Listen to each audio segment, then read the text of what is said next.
අයිබෝන් සුබ දවසක් අද දවසේ අපි ජීව විද්‍යා පාඩම් මාලාවේ 9 වන ඒකකය සුද්ධ ජීව විද්‍යාව පිළිබඳ කතා කරන්න තමයි මම මෙතන ආවේ. මම විශාඛා විද්‍යාල බදුල්ල විශාඛා විද්‍යාලයේ ජීව විද්‍යාව විෂය උගන්වන ගුරුවරයා රොෂාන්ත අමරකෝන්. එනම් දුවේ පුතේ අපි අද දවසේ අපි කතා කරමු 9 වෙනි ඒකකයේ සුද්ධ ජීව විද්‍යාව පාඩම යටතේ තියෙන මාතෘකාවක්. සුද්ධ ජීව විද්‍යාවේ ප්‍රධාන වශයෙන් මම මූලික ඔබට හඳුන්වලා දෙන්නම්. සුද්ධ ජීව විද්‍යාවට අපි කතා කරන පුතේ සුද්ධ ජීවීන්ගේ ස්වභාවය, ඒ වගේම සුද්ධ ජීවී ආකාර, ඒ වගේම මූලික පරීක්ෂණාගාර තාක්ෂණික ශිල්පය, තත්ත්ව පරීක්ෂණ කීපයක් කතා කරන යටතේ කර්මාන්ත කෘෂිකර්මය හා පරිසරය සඳහා සුද්ධ ජීවීන්ගේ භාවිතය, ඒ වගේම පාරිශුද්ධ ජීවීන්ගේ ස්වභාවය, ව්‍යාප්තිය සහ කාර්යභාරය, ඒ වගේම ගුහාශ්‍රිත ජලය හා අපජලය හා අදාළ සුද්ධ ජීවී විද්‍යාව, අපජලය කළමනාකරණය සහ සුද්ධ ජීවීන් හා ආහාර කියන කොටස් ටික. ඒ වගේ විෂය ඒකක මේ 9 වෙනි ඒකකයේ සමන්විත වෙන මෙන්න මේ ප්‍රධාන මාතෘකාවලින් අපි නම් අද දවසේ පුතේ අපි කතා කරමු සුද්ධ ජීවීන්ගේ ස්වභාවය කියන මාතෘකාව. එහෙනම් අපි මුලින්ම එහෙනම් ඔයාලා දැනගන්න ඕන දරුවනේ සුද්ධ ජීවියෙක් කියන්නේ කවුද? එහෙනම් සුද්ධ ජීවි විද්‍යාව කියන්නේ මොකක්ද? කියන දේ තමයි අපි ඉස්සල්ලාම ඔබට හඳුන්වලා දෙන්නේ. එහෙනම් දරුවනේ සුද්ධ ජීවි විද්‍යාව කියන වචනේ අපිට තියෙනවා අතරම මේ වාක්‍යයේ තියෙනවා වචන දෙකක්. ඒ සුද්ධ ජීවීය නැත්නම් විද්‍යාව. ඒතර සුද්ධ ජීවීන් කියලා කියන්නේ ඇත්තටම ඇසට පෙනෙන්නේ නැති. එහෙම නැත්නම් ඒකයිකේක විදිහට පැහැදිලිව පියවියසකින් නිරීක්ෂණය කරන්න බැරි. එහෙම නැත්නම් දුෂ්‍යාධාරයක් නොමැතිව අපිට නිරීක්ෂණය කළ නොහැකි ජීවි. හරි මෙතෙන්දී විද්‍යාව කියලා අපි පොදුවේ හඳුන්වන්නේ මේ සුද්ධ ජීවීන් පිළිබඳව සිද්ධ කරන ක්‍රමානුකූල අධ්‍යයනයක්. ක්‍රමානුකූල අධ්‍යයනයක් අපි මේ අද දවසේ ඉඳන් පටන් ගන්න සුද්ධ ජීවීන් ගැන. එතකොට සුද්ධ ජීව විද්‍යාව පාඩමේ මේ ඒකකේ මූලින්ම අපි අඳුනා ගන්න ඕන කවුද මෙහෙනම් මේ ඇහැට පේන්නේ නැති ජීවි කණ්ඩායම් කියලා. එහෙනම් ඇහැට පේන්නේ නැති දුෂ්‍යාධාරකයක් අවශ්‍ය. කවුද මේ දුෂ්‍යාධාරකය? දුෂ්‍යාධාරකය තමයි දරුවනේ අන්වීක්ෂ. අන්වීක්ෂයක් අපි දන්නවා ඇන්ටන් වෑන් ලීවන්හුක් කියන විද්‍යාඥයා අපි ඉගෙනගෙන තියෙන දෙවනි පාඩම යටතේදී ඇන්ටන් වෑන් ලීවන්හුක් කියන විද්‍යාඥයා ආලෝක අන්වීක්ෂයක් ප්‍රථම වරට නිපදවනවා ඇහැට පේන්නේ නැති ජීවීන් හඳුනා ගැනීම උදෙසා. හරි. එතෙන්දී පොකුණු ජලයේ පරීක්ෂා කරපුවාම අපිට ඒ ඇන්ටන් වෑන් ලීවන්හුක් දකිනවා බැක්ටීරියාවන් මුලින්ම හඳුනා ගන්නවා. හරි. ඉතින් පටන් තමයි අපි දන්නවා මිනිස් ඇසේ විභේදන බලය මිලිමීටර් 0.1යි. ඊට වඩා ලක්ෂ දෙකක් එකිනෙකින් වෙන් කරලා අඳුනගන්න තිබිය යුතු අවම දුර විභේදන බලය 0.1යි. හරි මිලිමීටර්. ඒතර ඊට වඩා කුඩා ජීවීන් තමයි අපි මෙහෙනම් මෙතෙන්දී කතා කරන්න සූදානම් වෙන්නේ. එහෙනම් අන්වීක්ෂ, ආලෝක අන්වීක්ෂ, ඉලෙක්ට්‍රෝන අන්වීක්ෂ මේ අපි අද දවසේ කතා කරන සුද්ධ ජීවීන් හඳුනා ගන්න පාවිච්චි කරනවා. එහෙනම් මම අර ඉස්සෙල්ලා කිව්වා වගේ සුද්ධ ජීවියෙක් කියන්නේ මොකක්ද කියලා හවොත් එහෙනම් අපිට කියන්න තියෙන්නේ ඒකයිකයෙකු ලෙස පැහැදිලිව. නැත්නම් අපි කියන ජීවියෙකු ලෙස. ඒකයිකයා කියලා කියන ජීවියා. ඒතකොට ජීවියෙකු ලෙස පැහැදිලිව පියවැසින් නිරීක්ෂණය කරන්න කල නොහැකි. එහෙම නැත්නම් දුෂ්‍යාධාර නොමැතිව නොපෙනෙන කුඩා ජීවීන්. හරි. එහෙනම් අපි යමු මේ ජීවීන් කවුද කියලා බලන්න. එහෙනම් ඔයාලා දන්නවා බැක්ටීරියාවන්, ආකියාවන්. මොකද අපි දෙවන පාඩමේ ප්‍රාග්න්‍යෂ්ටික සෛල සංවිධානය කියන කොටසේදී මතක ඇති ඔයාලට බැක්ටීරියා ගැන අපි කතා කරා. ඒ වගේම ආකියා තුන්වෙනි පාඩමේදී කතා කරා. මම මෙතෙන්දී ඔයාලට උත්සාහ කරනවා මුලින් අපි මේ විෂය නිර්දේශය යටතේ කතා කරපු පාඩම් වල ඔබ දැනටම හදාarලා තියෙන සීමා අපි මෙතෙන්දී සමහර දේවල් අපිට නැවත කතා කරන්න වෙනවා. බැක්ටීරියාව කියන්නේ අපි බැක්ටීරියාවන්ගේ පොදු ලක්ෂණ අපි ඔයාලා කතා කරලා තියෙන දෙවෙනි එකක යටතේ. ආකියා තුන්වෙනි එකක යටතේ කතා කරපු ජීවියෙක්. ඒත් එක්කම තුන්වෙනි මේ සයනොබැක්ටීරියා කියන සුද්ධ ජීවී ආකාරය ගැන අපි කතා කරනවා. ඊට අමතරව දිලීර. හරි. එහෙම නැත්නම් ඊස්ට් උදාහරණයක් අපි කතා කරන සැක්‍රොමයිසිස් සර්විසිය කියන කෙනා පූස් වර්ග. ඒ වගේ සූත්‍රිකා ජාලයකින් සමන්විත දිලීර. ඒ වගේම ප්‍රොටිස්ටා සමහරවල්. ඔයාලා දන්නවා තුන්වෙනි රාජධානිය විදිහට හඳුන්වා දීපු අර්නස්ට් හේකල් කියන විද්‍යාඥයා හඳුන්වා දීපු ප්‍රොටිස්ටා රාජධානියේ අඩංගු කරන්න පුතේ වෙනත් වංශවලට අඩංගු කරන්න බැරි ජීවීන් කණ්ඩායමක්. ඒ ප්‍රොටිස්ටා ඒ කියන්නේ වංශ ප්‍රවේණිය නැත්නම් හරි පරිණාමික බඳුතා පැහැදිලි කරන්න බැරි ජීවීන් කණ්ඩායමක් තමයි මෙන්න මේ කට්ටියට මේ ප්‍රොටිස්ටාවන් යටතට ඇතුළත් කරලා තියෙන්නේ. ඒ ප්‍රොටිස්ටාවන් විදිහට අපි පොදුවේ සලකනවා පුතේ සුදු ජීවීන් කාණ්ඩ යටතට පැරමීසියම්, ඒ වගේම ඇමීබා, ට්‍රිපනොසෝමා, යුග්ලිනා, ඒ වගේ කියන කණ්ඩායම්, ඒ වගේම අපි කතා කරනවා පුතේ ඩයටම වගේ කණ්ඩායම්, ඒ වගේම සමහර හරිතැල්ගාවන් ආකාර මේ ප්‍රොටිස්ටා යටතේ අපි සුදු ජීවීන් යටතට කතා කරනවා. හරි. ඒ වගේම මයිකෝප්ලාස්මාවන් හා පයිටෝප්ලාස්මාවන් අලුත් කොටසක්. ඇත්තටම මයිකෝප්ලාස්මාවන් හා පයිටෝප්ලාස්මාවන් කියලා කියන්නේ අපි පොදුවේ කියන මොලිකියුට්ස්ලා කියලා. කවුද? මොලිකියුට්ස්ලා. එතකොට මයිකෝප්ලාස්මාවන් කියලා කියන කට්ටිය සතුන්ගේ ඉන්න ප්‍රාග්න්‍යෂ්ටික ජීවී ආකාරය. පයිටෝප්ලාස්මාවන් කියලා කියන්නේ ශාක තුල ඉන්න ව්‍යාජන කෙන විදිහට හැසිරෙන, පයිටෝප්ලාස්මාවන් කියන්නේ ශාක තුල ඉන්න ප්‍රාග්න්‍යෂ්ටික ආකාරයක්. ඒ වගේම මේ අපි කතා කරපු 1 2 3 4 5 6 දෙනාම එක්කෝ ශූන්‍යෂ්ටික එහෙම නැත්නම් ප්‍රාග්න්‍යෂ්ටික සෛල සංවිධාන වලට අයිති කට්ටිය. ඒ වගේම අපි ඊළඟට අපි කතා කරන තව 3 දෙනෙක් ඔබට දක්වලා තියෙනවා වෛරස්, වෛරොයිඩ, ප්‍රියෝන. මේ වෛරසයක් කියන එක මේ දවස්වල ඔබට හොඳටම දැනෙන දෙයක්. මොකද අපි COVID-19 කියන හරි රෝගය ගැන නැත්නම් කොරෝනා වෛරස් එක ගැන මේ දවස්වල නිරන්තරයෙන් කතා කරනවා. ඒතර වෛරස ආකාර ගැන කතා කරනවා. ප්‍රෝටීන සහ න්‍යෂ්ටික අම්ල වලින් එක්ක DNA එක්ක RNA වලින් සමන්විත වෛරස ගැන අපි කතා කරනවා. ඒ වගේම වෛරොයිඩ ගැන අපි විශේෂයෙන් දීර්ඝව කතා කරන්නේ නැහැ. මම මෙතනදී හඳුන්වා දීමක් කරන සුද්ධ ජීවි කාණ්ඩයක් විදිහට අපි අනාගතයේදී අධ්‍යයනය කරයි ඉදිරියේදී වෛරොයිඩයක් කියලා කියන අතරම RNA විශේෂණ වෙච්ච RNA අංශු. එතකොට ප්‍රියෝන ප්‍රෝටීනමය ආසාදක අංශු. ඒ කාණ්ඩය ගැන අපි කතා කරනවා මේ සුද්ධ ජීවි විද්‍යාව යටතේ. එහෙනම් අපි බලමු මේ සුද්ධ ජීවීන්. එහෙනම් අපි කියව සුද්ධ ජීවීන් කියලා කියන කට්ටිය පියවි ඇසින් නිරීක්ෂණය කරන්න බැරි කට්ටිය. පියවි ඇසින් නිරීක්ෂණය කරන්න බැරි නම් අපි කියුවා ආලෝක අන්වීක්ෂ, ඉලෙක්ට්‍රෝන අන්වීක්ෂ වගේ අන්වීක්ෂ වලින් නිරීක්ෂණය කරනවා කියලා. එහෙනම් ඒ වගේ නිරීක්ෂණය කරනකොට මිලිමීටර් 0.1කට වඩා මොකද මිනිසාගේ ඇසේ විභේදන බලය 0.1යි. ඊට වඩා කුඩා වෙච්ච ජීවීන් තමයි අපි මේ අධ්‍යයනය කරන්නේ. ඒකට එහෙම අධ්‍යයනය කරනකොට අපිට ඕන වෙනවා මිලිමීටරයට වඩා එයාලා මනින්න ප්‍රමාණය නිරීක්ෂණය කරගන්න, ප්‍රමාණය දක්වන්න ඊට වඩා කුඩා ඒකක. හරි. ඒ කුඩා ඒකක දෙකක් අපි හඳුන්වලා දෙනවා පුතේ. මෙතෙන්දී අපි සුද්ධ ජීව විද්‍යාවේදී අපිට භාවිත කරන්න වෙනවා. එකක් මයික්‍රෝමීටර්, අනික නැනෝමීටර්. මයික්‍රෝමීටර් කියලා කියන්නේ මිලිමීටරයෙන් 1000න් එකක්. නැනෝමීටර් කියලා කියන්නේ මයික්‍රෝමීටරෙන් 1000න් එකක්. එතකොට අන්නේ වගේ කුඩා ඒකක අපි පාවිච්චි කරනවා. ඒකට හේතුව තමයි බැක්ටීරියාවක් ගත්තොත් මයික්‍රෝමීටර් 0.25 අතර වෙන ප්‍රමාණයේ කෙනෙක්. හැබැයි වෛරසයක් ගත්තොත් හරි නැනෝමීටර් 20ත් 300ත් අතර සීමාවේ පරාසයක යන කෙනෙක්. ඒ නිසා ඉතා කුඩා ප්‍රමාණයක ජීවීන් නිසාවෙන් අපි පාවිච්චි කරන පුතේ ඒකක වර්ග දෙකක් නැනෝමීටර් සහ මයික්‍රෝමීටර් කියන දෙන්න. හරි. ඒ වගේම ඔයාලා මතක තියාගන්න මම මෙතෙන්දී ඇතුළත් කරලා තියෙනවා සමහර සුද්ධ ජීවීන් අනිකුත් සුද්ධ ජීවීන්ට වඩා විශාල බැවින් වඩා පහසුවෙන් නිරීක්ෂණය කළ හැකියි. ඒකට හේතුවක් තමයි සමහර අපි සුද්ධ ජීවී කියලා සලකන කණ්ඩායම්. උදාහරණයක් විදිහට අපි කියන්නේ දිලීර කියලා. දිලීර යටතට තමයි අපි ගන්නෙ බිම්ම. නැත්නම් හතු. එතකොට මේ හතු ගත්තොත් අපිට ඒක ගණාවාසයක්, සූත්‍රිකා ජාලයක්. එයාලා අපිට නිරීක්ෂණය කරන්න පුළුවන්.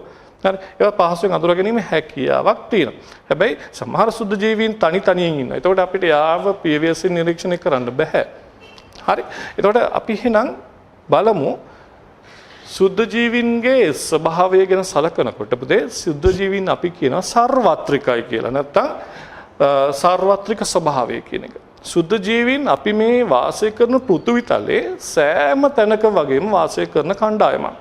හරි. ඒකට හේතුව තමයි අපි පෘථිවිය ගත්තොත් එහෙම පෘථුවිය මත තියෙන ජලයේ පෘථුවිය වටා තියෙන වායුගෝලයේ පස්සේ හරි එහෙම නැත්නම් පෘථුවිය මත වෙස්සන ජීවීන්ගේ දේහය මත තුල ඒ කියන තැන්වල වාසය කිරීමක් සිද්ධ කරනවා. හරි එනිසා මතක තියාගන්න පුතේ සුද්ධ ජීවීන් කියලා කියන්නේ හැම තැනම හැම අපිට නම් කරන්න බෑ සුද්ධ ජීවියෙක් නොමැති තැන.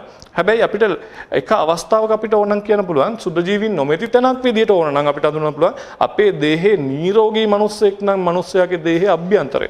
මොකද අපි කලින් පාඩමක ඉගෙන තියෙන ආරක්ෂක යාන්ත්‍රණ. මේ ආරක්ෂක යාන්ත්‍රණ මගින් අපේ දේහයට ඇතුළු වෙන සුද්ධ ජීවීන් මරනවා. නැත්නම් එයාලා අක්‍රිය කරනවා. ඒ නිසාවෙන් අපිට සුද්ධ ජීවීන්ගෙන් තොර තැනක් විදිහට අපිට ගන්න පුළුවන් ඕන නම් මිනිස් දේහ අභ්‍යන්තරයේ නිරෝගී මිනිස්සෙගේත් මතක තියාගන්න ඕනේ. හරි නැත්නම් එයාලා මේ වගේ සාමාන්‍ය පරිසර මේ කියපු ජලය වාතයේ පස ජීවීන්ගේ බාහිර සහ අභ්‍යන්තර කියපම ඔයාලට හිතනවා මේවා සාමාන්‍ය පරිසර අනිත් ජීවනුත් ඉන්නව නේද කියලා. හරි ඔව් අනිත් ජීවනුත් ඉන්න. හැබැයි මේ සුද්ධ ජීවීන්ගේ විශේෂත්වයක් තියෙන අපි ඊළඟ ස්ලයිඩ් එකකින් කතා කරනවා. මෙයාලාට පුළුවන් පුතේ හරි ආන්තික පරිසර අන්තකාමී පරිසර කියන ඒවට වල පවා ජීවත් වීමේ හැකියාවක් සුද්ධ ජීවීන්ට තියෙනවා. හරි එහෙනම් අපි බැලුවොත් එහෙම මේ මම විශේෂ අවධානයක් දෙනවා පුතේ සුද්ධ ජීවීන්ගේ බාහිර ජීවීන්ගේ බාහිර සහ අභ්‍යන්තර පෘෂ්ඨවල කියන එකට.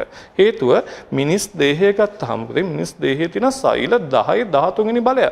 හැබැයි අපේ සුද්ධ ජීවි අපේ දේහේ මත විතරක් ඉන්න මත නැත්නම් තුල ඉන්නවා.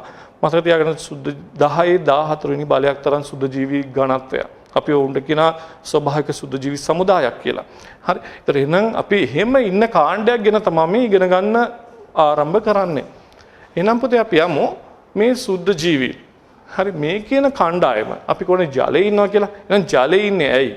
ජලයේ ඉන්නකොට සාගර ජලය ගත්තත් මිර්ධ්‍ය ජලාශවල ගත්තත් පුතේ මතක තියාගන්න ඒයාලා ඒව මත ක්‍රියාත්මක වෙනවා අපි දන්න 70ක් තරම් පෘථිවි පෘෂ්ඨයෙන් ආවරණය වෙලා තියෙන ජලයෙන්. එතකොට ওই ජලයේ හරි ආහාර දාම ක්‍රියාත්මක වෙන විශාල සංඛ්‍යාවක්.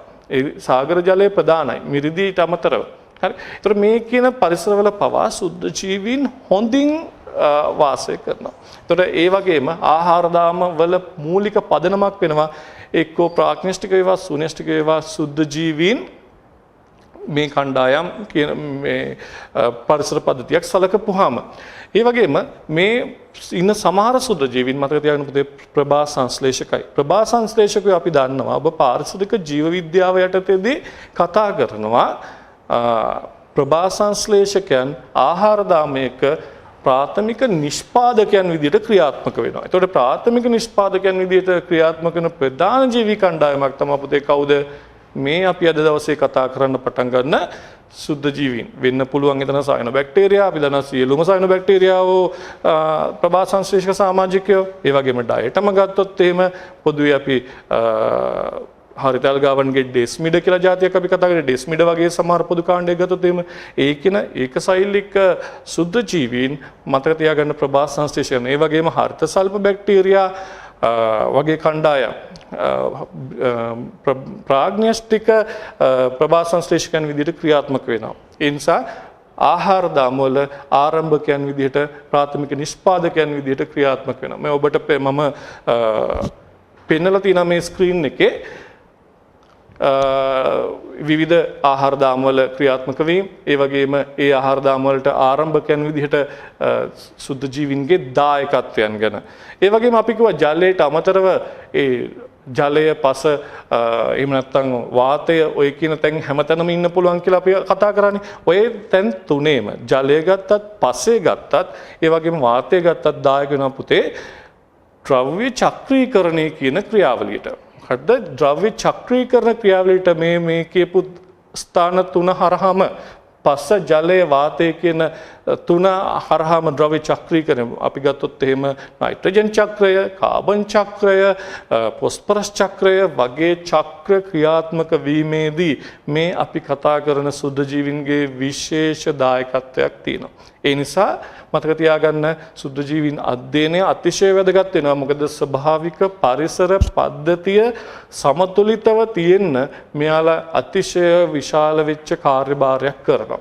නිසා වලට මේ දර රූප සටහනෙමුත් ඔබට බලා ගන්න පුළුවන් සුද්ධ ජීවීන්ගේ මූලද්‍රව්‍ය ලබා ගැනීම මූලද්‍රව්‍ය කියන්නේ නිදහස් කිරීම උදාහරණයක් විදිහට අපි ගත්තොත් එimhe කාබන් ඩයොක්සයිඩ් ප්‍රභා සංශ්ලේෂණයට පාවිච්චි කරන්න පුළුවන් ප්‍රභාසංශික ශුද්ධ ජීවී.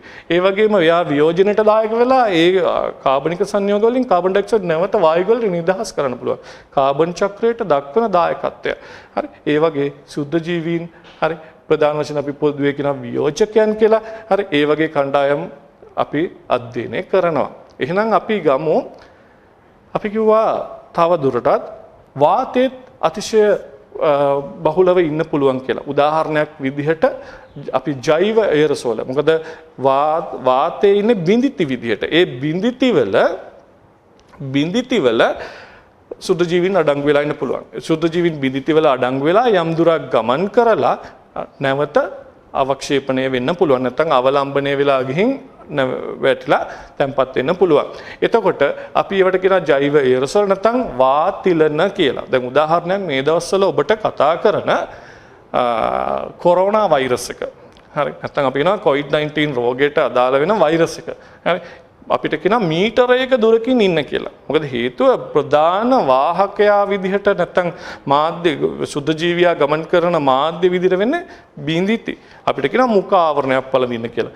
ඒකට හේතුව බිඳිති හරහා තමයි මේ සුද්ධ ජීවීන් ගමන් කරන්නේ. අපිට මේ අපි පටන් ගන්න පුතේ අතරම කාලීන මාතෘකාව. හරි සුද්ධ ජීවීන් තනිකර මුළු පරිසර පද්ධතියම නැත්නම් අපි කියන මුළු පෘථිවි තලයම වෙනස් කරන්න තරම් බලපෑමක් කරපු අවස්ථාවක තමයි අපි මේ ඔබව සම්බන්ධ කරගෙන මේ පාඩම තුල අපි සැරිසරන්නේ.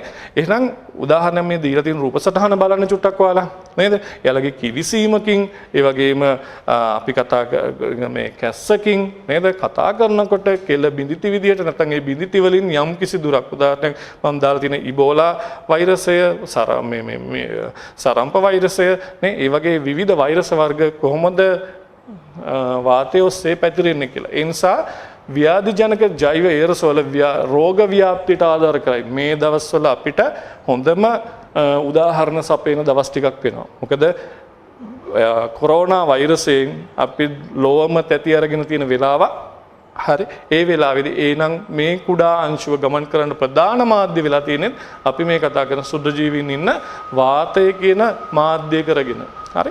එහෙනම් අපි යමු ඉදිරියට අපි කිව්වා ඊට අමතරව සතුන් තුල සහ ශාක තුල හරි මිනිසා තුල ඉන්න පුළුවන් කියලා. උදාහරණයක් සතුන් තුල ශාක තුල සුද්ධ ජීවීන් සුළු ප්‍රමාණයක් පමණක් ව්‍යාධිජනකයන් වෙන්න පුළුවන්. සමහරව ඉන්න පුතේ උදාහරණයක් ගත්තොත් එimhe අපේ දේහයේ ආහාර මාර්ගය ආශ්‍රිතව අපි කිව්වොත් සුද්ධ ජීවීන් වාසය කරනවා අපේ මහාන්ත්‍රය ආශ්‍රිතව. හරි. හැබැයි ඒ සුද්ධ ජීවීන් වාසය කරාට එයාලගෙන් අපිට කිසිදු බාධාවක් නැහැ. එයාලා සහභෝජී විදිහට ජීවත් වෙනවා. හරි. උදාහරණයක් අපි කියමුකෝ ඔයාලට මතක නම් පෝෂණයේ පාඩමේදී එස්චරිචියා කෝලි එයා විටමින් K, විටමින් B12 වගේ විටමින් නිපදවල දෙනවා. විටමින් විටමින් B සංකීර්ණයේ විටමින නිපදවල දෙනවා. හරි. හැබැයි අපිට බාධාවක් නැහැ ආහාර මාර්ගය තුල එයා සහභෝජීව වෙස්සෙනවා. ඒ වගේම අපේ සමමත ඉන්නවා.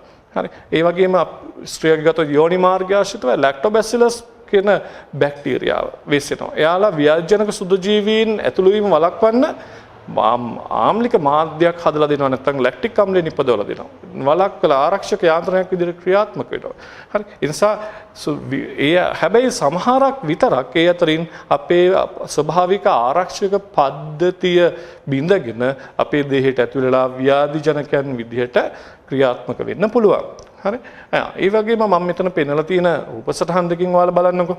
මේ තියෙන කොරෝනා වෛරස් එක අපේ බෝ වෙන විදිහ ඒ වගේම ප්‍රධාන වශයෙන් අපේ ශ්වසන පද්ධතියට නියුමෝනියා තත්ත්වයක් ඇති කරනවා කියන අපේ හරි ශ්වසන පද්ධතියට හානි කරන ආකාරය ඒක වළක්වා ගන්න ඕන විදි. හරි. ඒ වගේම එනම් මිනිසට ඇති වෙන අවස්ථාවක් වෛරස් රෝග මිනිසට වෙන්න පුළුවන් වෙනස් සතුන්න ඇති වෙන්න පුළුවන්. සුද්ධ ජීවීන් එකම එක්කෙනා වෛරස් නෙවෙයිනේ නේ වෙනත් අපි උදාහරණයක් ලාදුරු කියලා ගත්තොත් නේද විවිධ ඒටස් අපි සිපිලිස් කියලා ගත්තොත් නේද අපි අපේ පාඩම් වල තියෙනම රෝග ටිකක් අපි සලකන්නකෝ නියුමෝනියාව ශ්වසනයේ පාඩම ගන්න පස්වෙනි පාඩමේ. එතකොට නියුමෝනියාවට ඊට පස්සේ අපි ගත්තොත් එහෙම ෂෙයර් රෝගය, හරි මයිකෝබැක්ටීරියම් ටියුබර්කියුලෝසිස් කියන සුද්ධ ජීවියා නේ ඒ බැක්ටීරියාවක්. ඒතකොට අපි මේ දවස්වල කතා කරන කොරෝනා වෛරස් එක නේ සතුන් මේ මිනිසුන්ට ඇති වෙන්න පුළුවන් අවස්ථා. ඒ වගේම මේ ශාක වලට මේ වලට පේන මේ කොළ කහ වෙලා වෛරස් රෝගී තත්ත්වයක්. හරි. ඒතකොට ඒ වෛරස් රෝගී තත්ත්වයකින් බලපෑම් කරලා තියෙනවා. හරි. ඊළඟ සුද්ධ ජීවීන් සමහර අවස්ථාවලදී ව්‍යාජනකයන් විදිහට හැසිරෙන්න පුළුවන්. හරි. එහෙනම් අපි යමු මේ සුද්ධ ජීවීන් විවිධ වාසස්ථානවල ජීවත් වෙනවා කියන මිනිසා ගත්තොත් එහෙම පුතේ සුද්ධ ජීවීන් බහුතරය වාසිදායක හෝ හානිකර නොවේති. හරි. ඒතකොට සමහර සුද්ධ ජීවීන් ඉන්න කිසි බාධාවක් නැහැ අපිට. හරි. හැබැයි සමහර සුද්ධ ජීවීන් ඉන්න අපිට දේහේ ආරක්ෂක යන්ත්‍රය බිඳගෙන ඇතුළට වෙලා හරි අපිට හානි පමුණවන්න පුළුවන් ආකාරයේ. සමහර කට්ටිය එහෙම කරන්නේ අපිට ආරක්ෂක යන්ත්‍රණයට යටත් වෙනවා. ඒ වගේම අපි අර මම ඉස්සෙල්ලා කිව්වා අපි මුඛ කුහරය ගත්තොත් එහෙම මෞතලිංගික මාර්ගය ගත්තොත් එහෙම සම ගත්තොත් එහෙම නේද? ඒ වගේම ආහාර මාර්ගය ගත්තොත් එහෙම මිනිසාගේ වේවා අපිට සුද්ධ ජීවීන්ගේ ඝනාවාසය අඳුර ගන්න පුළුවන්. හරි. අපි කිව්වා මේ පොදුවේ අපි දැන් සලකපු කණ්ඩායම්නේ. එහෙනම් අපි වෛරස් ගත්තොත් එහෙම සියලුම වෛරස් ගත්තොත් එහෙම මතක තියාගන්න යාළ පරපෝෂිතයන්. හරි පූර්ණ පරපෝෂී ජීවි කණ්ඩායම නැත්නම් සුද්ධ ජීවි කණ්ඩායම. ඒ නිසා ශාකවලට වේවා සතුන්ට හෝ වේවා නැත්නම් මිනිසාට වේවා එයාලට අනිවාර්යයෙන්ම හානි කරනවා. ජීවි සෛල එයාලගේ සංශ්ලේෂණ කටයුතු සඳහා යොදා ගන්නවා. ජීවි සෛල ජාරණය කරනවා. ඊට පස්සේ ජාරණ චක්‍රය මේ යටතේ මම ඔයාලට කතා කරන ඊළඟ පාඩමේදී. මෙතන ඔයාලට පෙන්නලා තියෙනවා මම ශාකයකට අනිවාර්යයෙන්ම හානි කරොත් එහෙම අපි ඉස්සෙල්ලා කෙසෙල් ශාකයට දැක්කා. එයාගේ අස්වැන්න අඩු කරන විවිධ වෛරස් රෝග ගණනාවක් අපි අඳුනගෙන තියෙනවා. හරි. ඒ වගේම මේ ඔයාලට පෙන්වන මිනිහාගේ දේහය ආශ්‍රිතව ක්‍රියාත්මක වෙන්න පුළුවන් වෛරස් රෝග. ඒතර හැම අවස්ථාවකම මතක තියාගන්න පුතේ වෛරස්යක් නම් අනිවාර්යෙන් යාලා පූර්ණ පරපෝෂී අනිවාර්යයෙන්ම ධාරකයට හානි කරනවා. හරි. ඒ නිසා අතිශය වැදගත්. මේ දවස්වල අපි කතා කරන මරණයටපත් වෙන්නේ කොරෝනා රෝගයෙන් වෛරසය අපිට හානි කරන නිසාවෙන්. ඊළඟට අපි යමු මම ඉස්සලා කිව්වා සාමාන්‍ය පරිසර ජලය ගත්තොත්, පස ගත්තොත්, වාතය ගත්තොත් හරි ඒ වගේ තැන්වල සාමාන්‍ය පරිසර. හැබැයි ඊට එහා ගිය අන්තකාමී පරිසර නැත්නම් ආන්තික පරිසර කියලා අපි කියනවා. හරි. එහෙම පරිසරවල පවා සුද්ධ ජීවීන් වාසය කරන්න පුළුවන්. හරි. එහෙනම් බලන්න සමහර සුද්ධ ජීවීන් අනෙකුත් ජීවීන්ට මාරාන්තිකව ජීවත් වීමට නුසුදුසු පරිසර වල වාසය කරනවා. ඒව තමයි අපි කියුවේ මොනවද? ආන්තික පරිසර. එහෙම නැත්නම් ආන්තකාමී පරිසර කියලා. හරි. එක්ස්ට්‍රීමෝෆයිල්ස්. එතකොට ඒව විදිහට අපි සලකන පුතේ පෘථිවි කබොල පෘථිවි අභ්‍යන්තරය අධික උෂ්ණත්වයක යටතේ පවා ඉහළ පීඩන සහිත ගැඹුරු මුහුදේ ඒ වගේම උච්ච ආම්ලික හා උච්ච භාෂ්මික ඒ කියන්නේ pH අගේ 1 pH අගේ 14 වගේ විච්ච උච්ච ආම්ලික pH අගේ 1 1.5 වගේ ඉතා ආම්ලික පරිසරවල පවා ජීවත් වෙනවා. ඒ වගේම pH 14 13 වගේ විච්ච භාෂ්මික පරිසරවල පවා ජීවත් වෙනවා. ඒ වගේම තාප මංකඩ විවර අපි තුන්වෙනි පාඩමේ ඉගෙන ගන්නවා හයිඩ්‍රෝතර්මල් වෙන්ට්ස් කියලා જાතියක්. ජල තාප මංකඩ විවර. මොනවද? ජල තාප මංකඩ විවර. අන්න ඒ ආශ්‍රිතව අධික තාපයක් සහිතව ජල කඳක් විදාරණය වෙනවා. අන්න ඒ තැන් ඒ ජල තාප මංකඩ විවර හරි පුමුදු පත්ලවල් වල එහෙම ක්‍රියාත්මක කරන අවස්ථා මේවා. හරි. අන්න ඒ තැන්වල පවා සුද්ධ ජීවීන් වාසය ජීවේ බිහි වුණා කියලා අපි සලකන්නේ එක තැනක් ජල තාප මංකඩ විවරනේ නේද? එහෙනම් මිදුණු මුහුදු ජලය ඒ කියන්නේ අයිස් බවට පත් වෙලා ඒ තැන්වල පවා සුද්ධ ජීවීන් ක්‍රියාත්මක වෙනවා. හරි. ඒ වගේම නිර්වායු තත්ත්ව දරන ස්ථානවල පවා හමු වෙනවා. නිර්වායු තත්ත්ව දැන් උදාහරණයක් ඔයාලා ගමුකෝ පුතේ අපි ගෙදර තියෙන ෆ්‍රිජ් එකේ. එයාගේ ඩීප් ෆ්‍රීසර් එකට අපි දානවා ඉරත් මස් හරි මාළු හරි නේ. හැබැයි අපි ටික දවසක් යනවා. හැබැයි අපි ටික දවසක් තැම්පත් කරලා තියෙන ප්‍රශ්නයක් නැහැ. නරක වෙන්නේ නැහැ. හැබැයි හැමදාම තියන්න පුළුවන්ද? බෑ. මොකද හේතුව මේ ආන්තකාමී සුද්ධ ජීවීන්ගේ ක්‍රියාකාරීත්වය කියන්නේ සීතල යටතේ අධික මිදුණු තත්ත්වයක් යටතේ පවා ක්‍රියාත්මක වෙන්න පුළුවන් සුද්ධ ජීවීන් ඉන්නවා. ඒව තමයි ආන්තකාමී තත්ත්වය. ඒතකොට එයා මගින් මොකද කරන්නේ? අන්න අර මස් ටික යම් කාලයකට පස්සේ හරි ඒක තමයි අපිට එක්ස්පයරි ඩේට් එක දෙන්නේ. යම් කාලයකට පස්සේ නරක වෙනවා.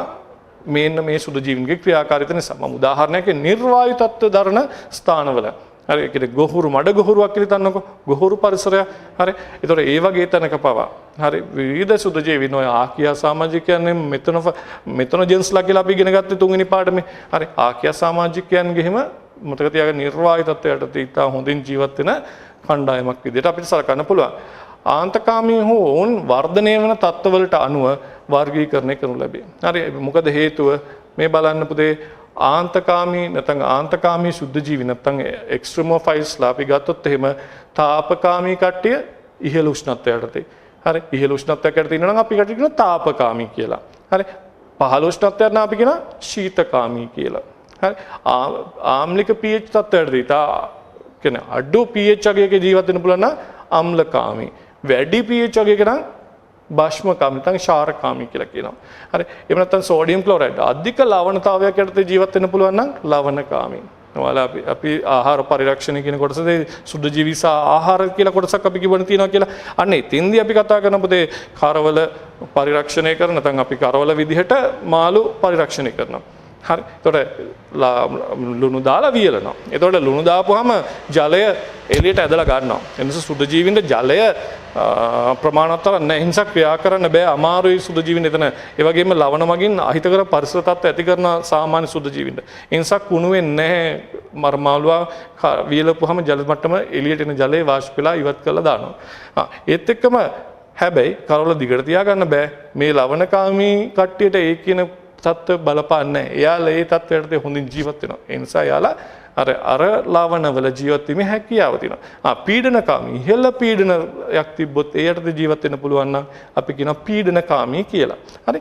ඒ වගේම අපි ගත්තොත් එහෙම මේ එක එක තත්ත්වනේ ආන්තකාමී තත්ත්වනේ. ඒතකොට මේ සමහර සුද්ධ ජීවීන් ඉන්නවා. මේ එකකට වඩා වැඩි තත්ත්වයකට ජීවත් වෙන්න පුළුවන්. උදාහරණයක් ගැඹුරු මුහුදක් ගත්තොත් එහෙම හරි. එයාට පීඩනයත් වැඩි සමහරට උෂ්ණත්වයේ අඩුවකුත් තියෙනවා නේද? ඒතකොට ඒ තත්ත්වයට ජීවත් වීමේ හැකියාව තියෙනවා. හරි. එතකොට අපි වැඩි ආන්තකාමී පරිසර යටතේ ජීවත් වෙන එකකට වඩා වැඩි සංඛ්‍යාවකට ජීවත් වෙන කණ්ඩායමුත් අපිට සලකලා බලනවා. හරි. එහෙනම් අද අපි ඔන්න මම මූලික හැඳින්වීමක් කරා අපි කතා කරන්නේ සුද්ධ ජීවීන්ගේ සර්වත්‍රික ව්‍යාප්තිය නැත්නම් සාර්ව ව්‍යාප්තිය කියන එක ගැන පොඩි අදහසක් ඔයාලට මම මේ දුන්නේ. එහෙනම් අපි දැන් යන් සුද්ධ ජීවීන්ගේ අධික වර්ධන වේගය. සුද්ධ ජීවියෙක් ගත්තාම පුතේ එයාගේ ප්‍රමාණය අපි කිව්වනේ මුලින්ම ඇසට පෙනෙන්නේ නැති තරම් නේද කුඩායි. ඒ කිව්වේ මිලිමීටර් 0.1කට වඩා කුඩා කට්ටිය. ඒ නිසා මෙයාලගේ පරිමාව ගත්තාම කුඩායි. පරිමාව කුඩා වෙනකොට ඔයාලා දෙවෙනි පාඩමේ ඉගෙනගෙන තියෙනවා පරිමාව කුඩා වෙනකොට මොකද වෙන්නේ? පෘෂ්ඨික ශේෂ්ත්‍රඵලය වැඩි වෙනවා නේද? පරිමාව කුඩා වෙන්න එයාගේ සාපේක්ෂ පෘෂ්ඨික ශේෂ්ත්‍රඵලය වැඩි වෙනවා. හරි. ඒ නිසා මොකද වෙන්නේ?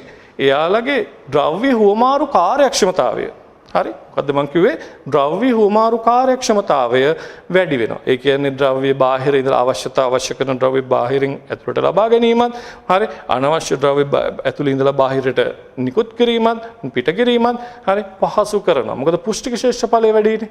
ඒ නිසා පරිමාවට සාපේක්ෂව අපි මේ කතා කරන්නේ. අපි කියනවා ඒ බෙදීම v නේද? පෘෂ්ඨික ශේෂ්ඨඵලය බෙදීම පරිමාව. ඒ කියන අනුපාතය ගොඩක් ඉහළයි. ඉහළ යනකොට තියෙන වේග විශේෂත්වයක් තමයි අපේ පරිවෘත්තික ශීඝ්‍රතාවය වැඩි වෙනවා. මොකද්ද වෙන්නේ? පරිවෘත්තික ශීඝ්‍රතාවය වැඩි වෙනවා. මේ පරිවෘත්තික ශීඝ්‍රතාවය වැඩි වෙන එකේ වාසියක් තමයි අපේ විවිධ ද්‍රව්‍ය සංශ්ලේෂණ ක්‍රියාවලිය වැඩි. උදාහරණයක් ප්‍රෝටීන සංශ්ලේෂණය වැඩි, න්‍යෂ්ටික අම්ල සංශ්ලේෂණය කිරීමේ වේගය වැඩි, විවිධ වර්ධනයට අවශ්‍ය සාධක සංශ්ලේෂණය කිරීමේ වේගය වැඩි කරගන්න පුළුවන්. හරි. ඒක සුද්ධ ජීවීන් අපි කියවා ගොඩක් වෙලාවට තනි සෛලයක් විදිහට බහුසෛලයක ගොඩක් වෙලාවට කලාතුරකින් හම්බෙන්නේ අපි කියන මේ ඝනාවාස ස්වරූපයෙන් ඉන්නවා කියලා. එතකොට එයාලා වර්ධනය වෙනකොට එයාගේ වර්ධනය වෙලා හරි වේගින් ආපහු මොකද කරන්නේ? ප්‍රජනනය කරගන්නවා. එයාලගේ සෛල විභාජනය වෙනවා කියලා කියන්නේ මොකද්ද? සෛල විභාජනයක් කියලා කියන්නේ අලුත් ජීවියෙක් බිහි කරනවා කියන එක. එතකොට හරි වර්ධන වේගයයි ප්‍රජනක වේගයයි කියන දෙකම ඉහළයි කාගේද? මේ සුද්ධ ජීවින්ගේ. හරි මතක තියාගන්න ඒකට ප්‍රධාන හේතුවක් වෙනවා අර අපි ඉස්සලා කතා කරපු පුෂ්ටික ශ්‍රේෂ්ඨ බල බෙදීම පරිමාව කියන අනුපාතය.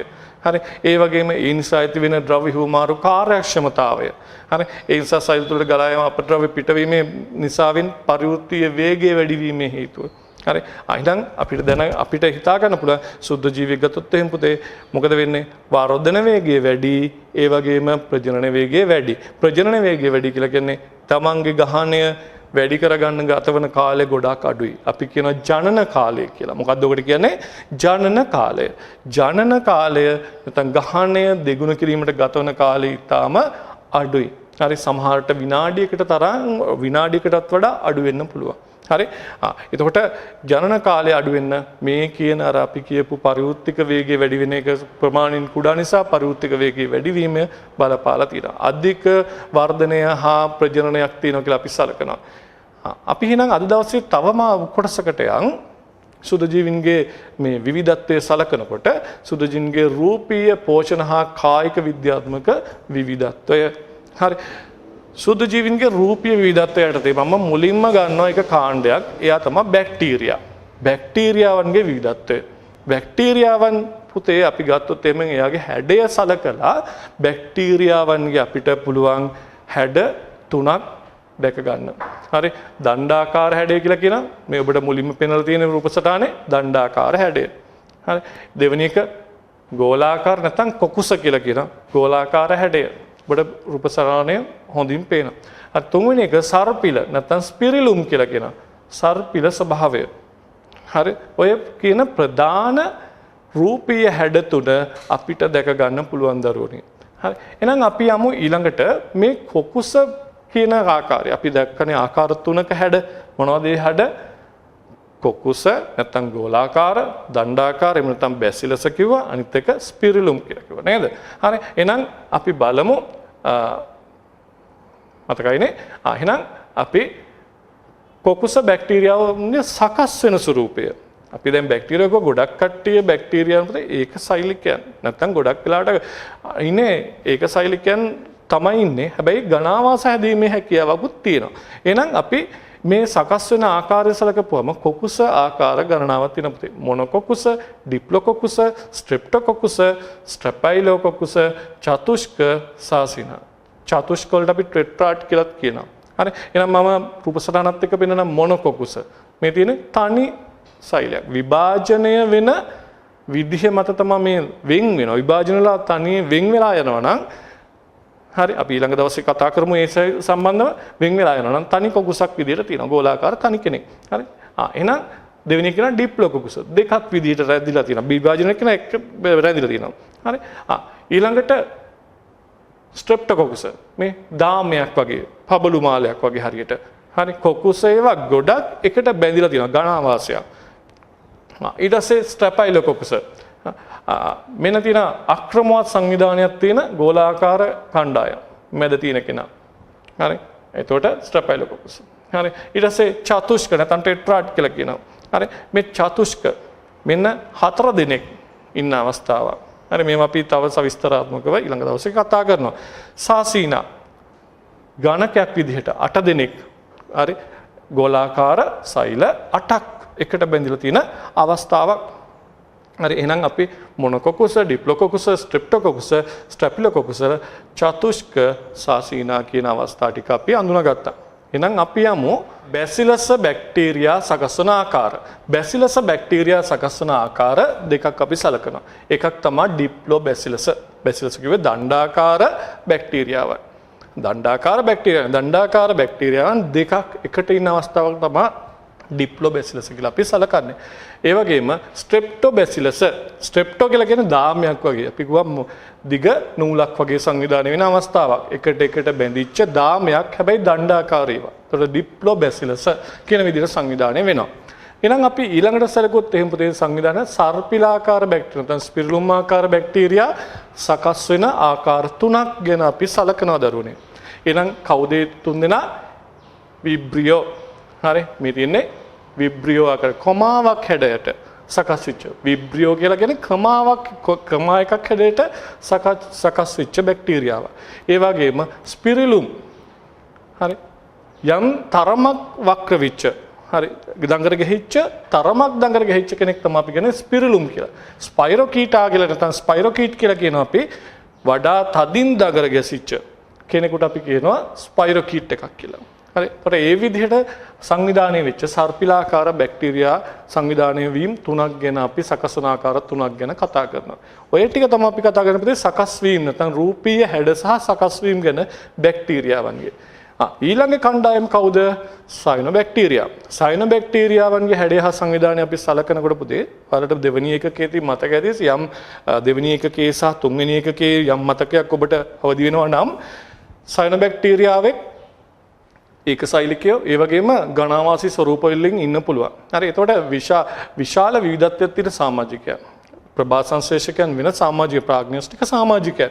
එතකොට ඒ සම්බන්ධව අපි දීර්ඝ ඊළඟට කතා කරමු.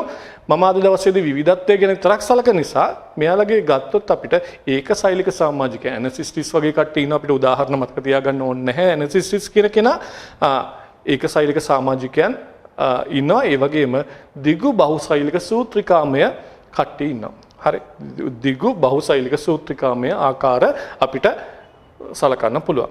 එතකොට බහුසෛලික සයනොබැක්ටීරියා ගත්තොත් එහෙම. එතරම් බහුසෛලික සූත්‍රිකාමය කියන එක අපිට වෙනම සලකන්නත් පුළුවන්.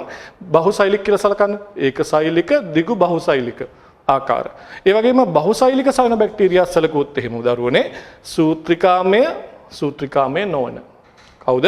සූත්‍රිකාමය සහ සූත්‍රිකාමය නොවන කියලා අපිට ආපහු කාණ්ඩ දෙකකට සලකන්න පුළුවන්. උදාහරණයක් අපි නොස්ටොක් හරි ඒ වගේම ඇනබීනා ඒ වගේ කට්ටිය තමයි පුතේ සූත්‍රිකාමය සයනොබැක්ටීරියා විදියට ගන්න. ඔසිලටෝරියා ඒ වගේ කණ්ඩායම්. ඒ වගේම මේ සූත්‍රිකාමය නොවන ග්ලියෝකැප්සා මයික්‍රොසිස්ටිස් වගේ කණ්ඩායම්. හරි අපි සූත්‍රිකාමය නොවන බැක්ටීරියාවන් සයනොබැක්ටීරියාවන් විදියට සලකනවා. හැබැයි බහුසෛලික.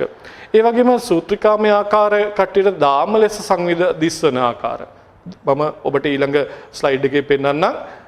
සුද්ධ ජීවීන්ගේ සකස් වන ආකාර රූප සටහන් ගණනාවකින් මේ දාම ලෙස දිස්වන නොස්ටොක් ඇනබීනා ඔසිලටෝරියා වගේ කණ්ඩායම් සියල්ල දාම ලෙස දිස්වන ආකාර.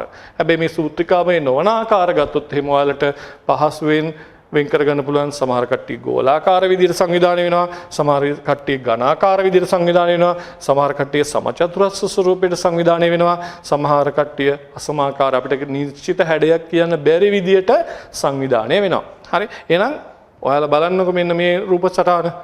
ඔයාලට පේනව නේද? හරි. මුලින් ඉන්න ටිකක් චතුරස්‍රාකාර ස්වරූපයට සංවිධානය වෙච්ච කට්ටියක්.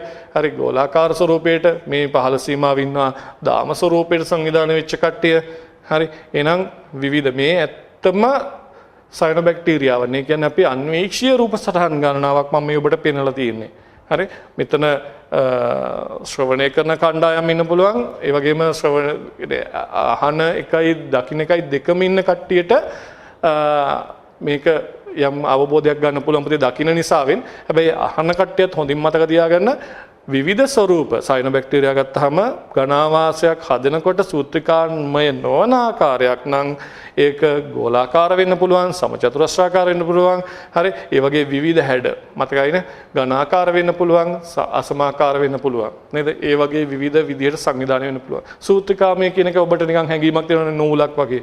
හරි. සෛල ගණනාවක් නානු ආවරණයකින් ආවරණය වෙලා දිග නූලක් වගේ සංවිධානය වෙලා තියෙනවා. අන්න ඔය එක තමයි අපි සයනොබැක්ටීරියාගේ සෛල සංවිධානයන් කියලා සලකන්නේ. එහෙනම් අපි ඊළඟට ගමු වෛරස වල හැඩය හා සංවිධානය. හරි. වෛරස වල හැඩය සහ සංවිධානය.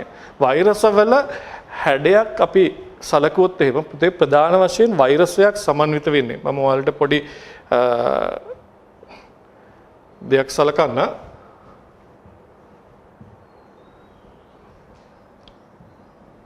වෛරසයක තියෙන දරුව මේ වගේ ප්‍රෝටීනමය කොපුවක්. හරි. මේකට අපි කියනවා කැප්සිඩය කියලා. ප්‍රෝටීනමය ඒකක වලින් කැප්සොමියරේ නැත්නම් අපි ප්‍රෝටීනමය ඒකක වලින් සංවිධානය වෙච්ච කොටසක් තියෙනවා. හරි. ඒ වගේම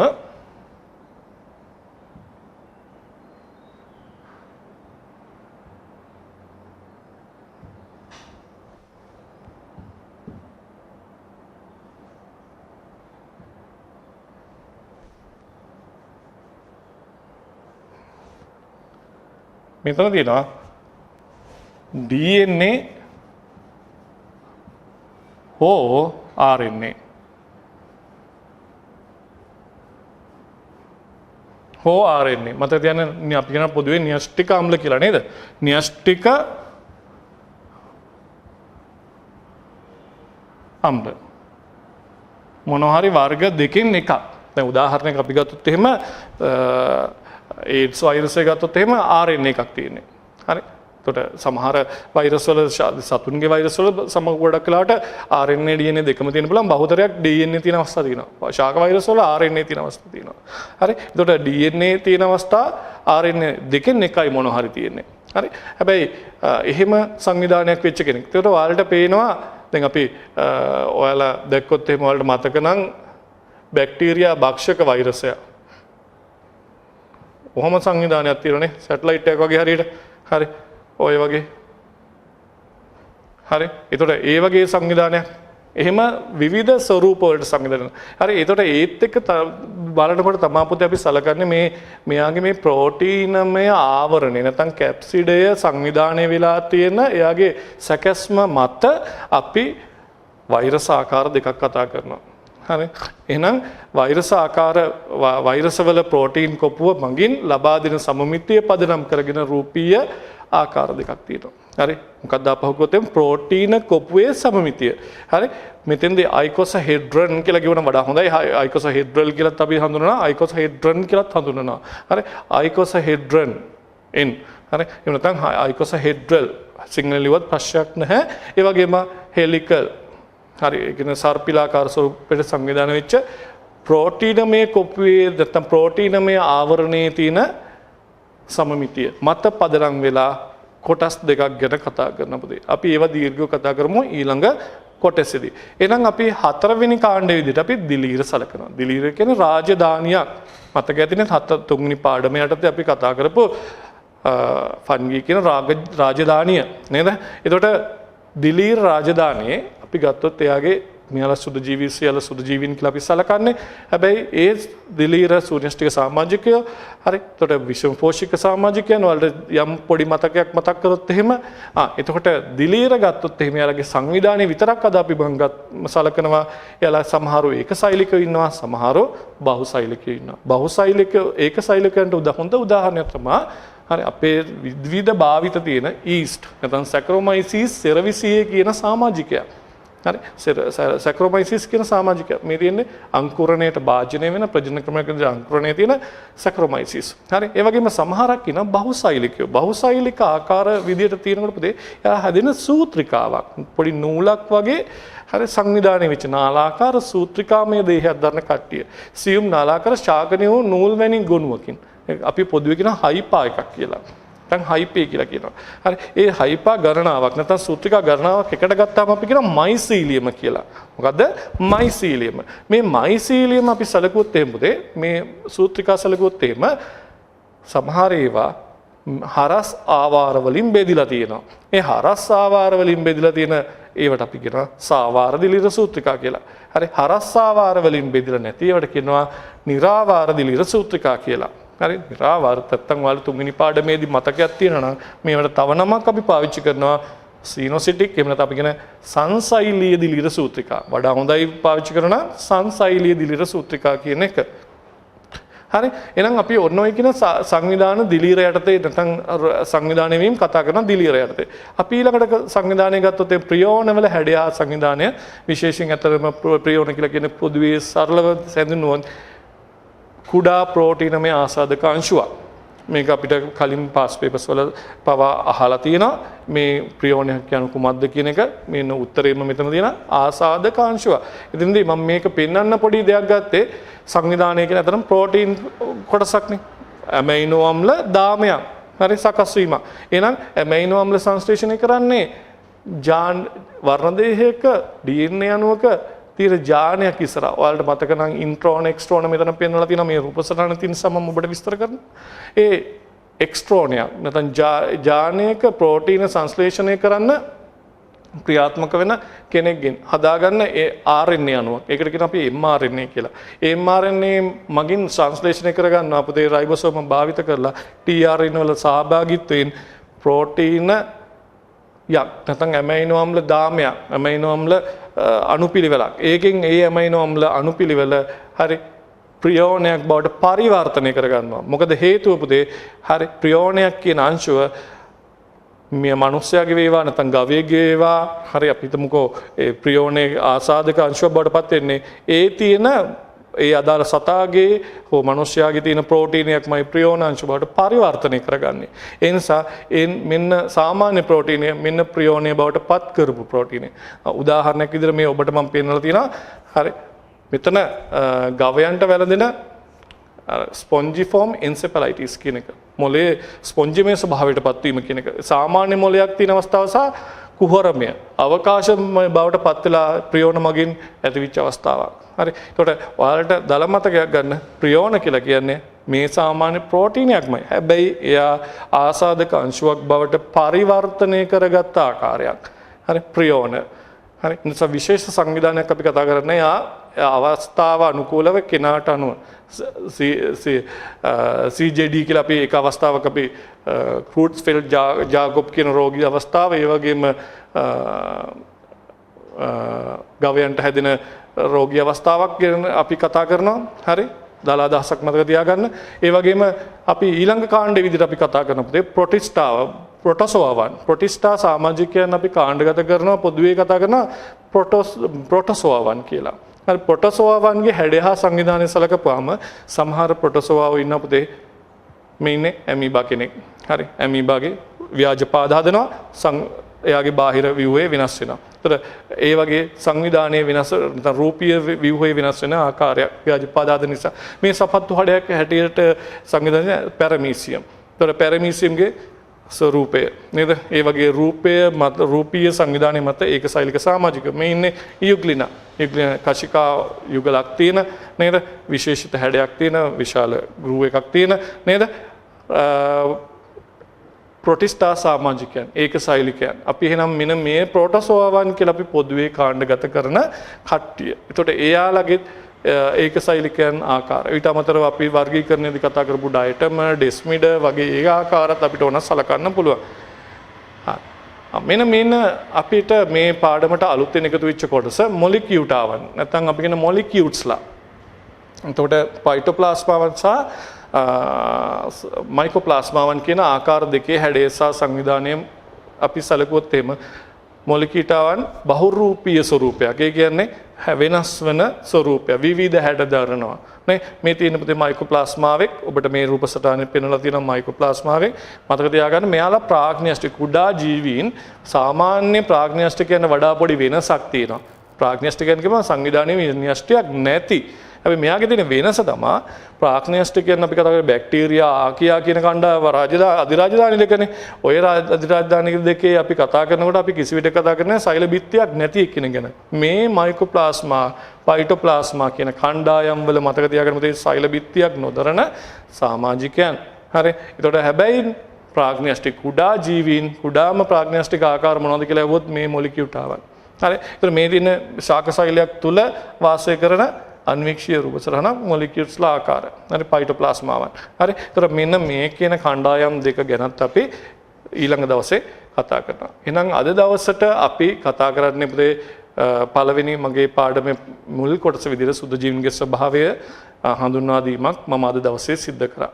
එහෙනම් ඔබට මේ පාඩම හොඳින් අධ්‍යයනය කරලා හරි හොඳ කිරිසටහනක් හදාගන්න අවස්ථාව සලසගන්න. ඒ වගේම තියෙන එන්න පුළුවන් ප්‍රශ්න මොනවද කියන එක ගැන අදහසක් ඔබ බලන්න කෙටි සටහනක් විදිහට සකස් කරගත්තා ඔබට පෙනෙයි මොනවද මේ වගේ මේ කොටසෙන් අහන්න පුළුවන් කියලා. මම ඊළඟ දවසේදී සුදු ජීවීන් වර්ග ගැන අපි කතා කරපු බැක්ටීරියා, දිලීර, ඊට පස්සේ සයනොබැක්ටීරියා, වෛරස, ප්‍රියෝන, මොලිකියුට්ස්ලා නේද? මේ වගේ කණ්ඩායම් ගැන අපි ඉදිරියේදී කතා කරමු. එහෙනම් ඔබ සැමට සුබ දවසක්.